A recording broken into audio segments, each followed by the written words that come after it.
So, very important attempt. Bharat की star weightlifter Saikhom Mirabai Chanu, जो उत्तर पूर्व भारत के मणिपुर की एक मीतई लड़की हैं, ने वर्ल्ड चैंपियनशिप में 48 किलो वजन वर्ग में सिल्वर मेडल जीतकर एक बार फिर इतिहास रच दिया।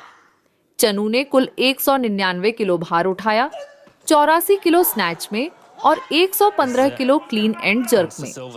यह उपलब्धि उन्होंने 49 किलो वर्ग से नीचे उतरने के बाद हासिल की।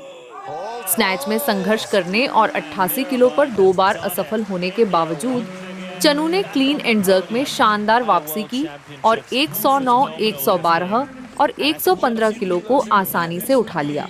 यह उनका वर्ल्ड चैंपियनशिप में दूसरा सिल्वर मेडल है। इससे पहले 2022 में उन्होंने सिल्वर और 2017 में गोल्ड जीता था।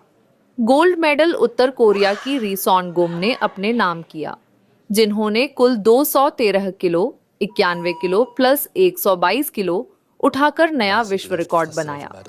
वहीं थाईलैंड की थान्याथॉन सुकचारोएन ने 198 किलो, 88 किलो प्लस 110 किलो उठाकर ब्रॉन्ज मेडल हासिल किया। धन्यवाद। आप जुड़े रहे लखीपुर ऑनलाइन AI न्यूज के साथ। फिर मिलेंगे। नमस्कार। And Mirabai has done it. India once again back on the podium at a World Championships.